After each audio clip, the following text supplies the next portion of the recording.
Ar žinojai, kad yra 3 nepaprastai veiksmingi būdai, kaip atsikratyti skruzdėlių, vaisinių muselių, sraigių, šliužų ir daugybės kitų vabzdžių, kurie puola tavo vaismedžius ir augalus? Šiandien žingsnis po žingsnio parodysiu, kaip pasigaminti 3 itin veiksmingas gaudyklės, naudojant labai pigias medžiagas, kurias beveik visi turime namuose. Taip galėsi kartą ir visiems laikams atsikratyti šių kenkėjų. Taigi, negaišdami daugiau laiko, pradedame nuo pirmojo metodo. Pirmasis metodas – tai labai veiksminga lipni gaudyklė, tinkanti visiems ropojantiems vabzdžiams. Jos veikimo principas labai paprastas. Kai skruzdėlės ar bet kurie kiti ropojantis vabzdžiai bando patekti prie vaismedžio, jie susiduria su šia kliūtimi ir automatiškai grįžta atgal. Iš tiesų, kol filmavome šį vaizdo įrašą, viena skruzdėlė bandė ją pereiti ir, kaip matai, jai visiškai nepavyko įveikti tokios kliūties. Taigi, jei nori sužinoti, kaip pasidaryti šią gaudyklę, tuoj pat tau paaiškinsiu. Pirmiausia, mums reikės kartono gabalelio. Šiuo atveju, kadangi tai jaunas medis ir kamienas nėra labai storas, visiškai pakaks nedidelio gabalėlio. Šiuo atveju darysiu žiedą, kurios skersmuo bus maždaug 8 colės, tai yra apie 20 cm. Tačiau, kad viskas būtų kuo tiksliau, pasinaudosime mažą gudrybę. Tiesiog pritvirtiname žymeklį prie atsuktuvo su vielos gabalėliu. Taip, galėsime naudoti tai kaip skriestuvą ir pažymėti tobulą ratą. Jei tavo medis didesnis, tiesiog padidink žiedo skersmenį. Kai jau pažymėjome, paimame žirkles ir pradedame iškirpti taip. Dabar padarysime pjūvį nuo krašto iki žiedo centro. Šis pjūvis leis mums atverti žiedą ir lengvai uždėti jį ant kamieno pagrindo. Be to, jei reikės, galime padaryti vieną ar kelis mažus įpjovimus centre, kad žiedas geriau prisitaikytų prie kamieno storio. Kai jau turime žiedą uždėtą ir puikiai pritaikytą prie kamieno, dabar atėjo metas sukurti lipnią barjerę. Tam naudosime klijus skirtus graužikams.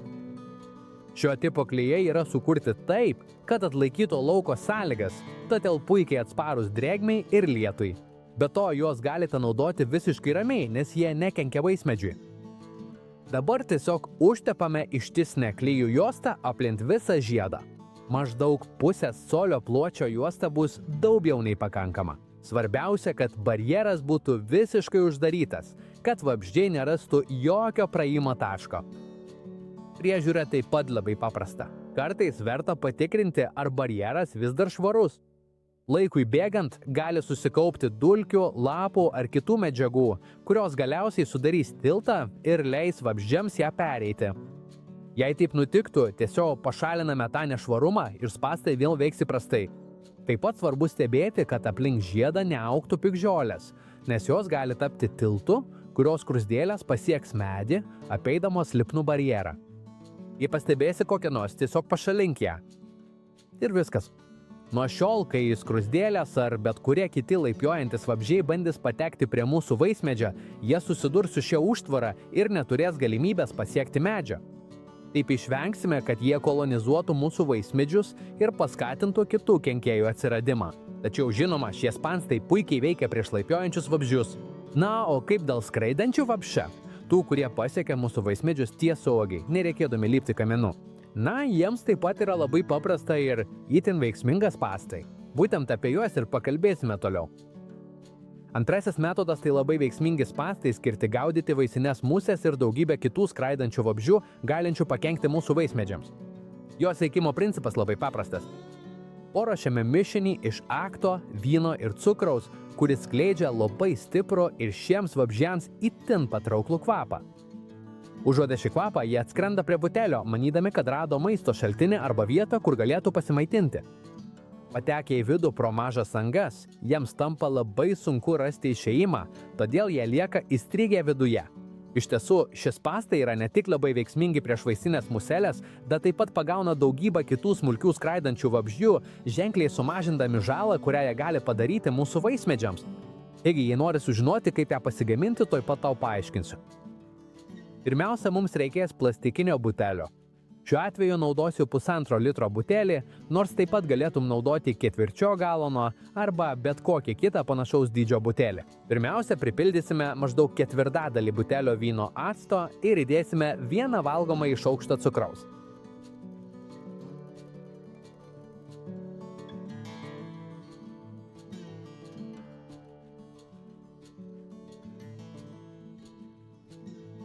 Toliau virš skysčio lygio padarysime keletą maždaug 3 ar 4 mm skersmens skylučių, tai yra apie 1/8 colio. Svarbu, kad skylutes nebūtų daug didesnės, nes siekiame, kad į vidų lengvai patektų smulkus vabzdžiai, tokie kaip vaisinės muselės ir kiti panašūs skraidantis vabzdžiai. Kai jau viską paruošėme, dabar atėjo laikas ją pastatyti. Tam tiesiog naudosime virvę arba siūlą ir pakabinsime ją toje vietoje, kur jau yra vaisių arba kur medis pradeda megzti vaisius.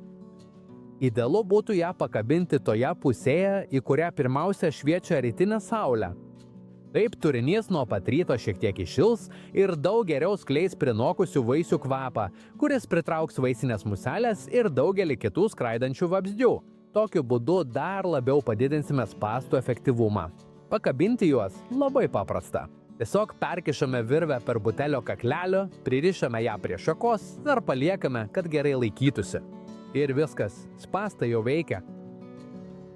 Po kelių dienų jau galėsime stebėti, kaip viduje pradeda rinktis vabzdžiai. Kaip matai, šių spąstų efektyvumas yra labai didelis. Be to, padarę tokias mažas skylutes, iš esmės išvengiame, kad į vidų patektų bitės ar kiti didesni apdulkinantis vabzdžiai, todėl daugiausia pagauname vaisinės musės ir kitus panašius skraidančius vabzdžius. Tokiu būdu didžioji dalis mūsų vaisių bus apsaugota nuo erzinančių vaisinių musių ir daugelio kitų skraidančių vabzdžių įkandimo. Tačiau dar liko viena labai dažna kenkėjų rūšis bet kuriame darže ar sode – straigės ir šliužai. Atrodo, kad jų niekada nėra, bet kai mažiausiai tikisi, jie pasirodo ir per vieną naktį gali sunaikinti daigus, lapus ar net visus vaisius.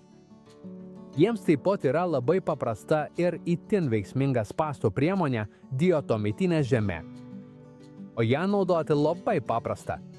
Tiesiog paimame saują diatomitinės žemės ir paskirstame ją, suformuodami ištisinį žiedą aplink viso augalo pagrindą. Tai galime padaryti tiek vazonuose, tiek tiesiog ant žemės.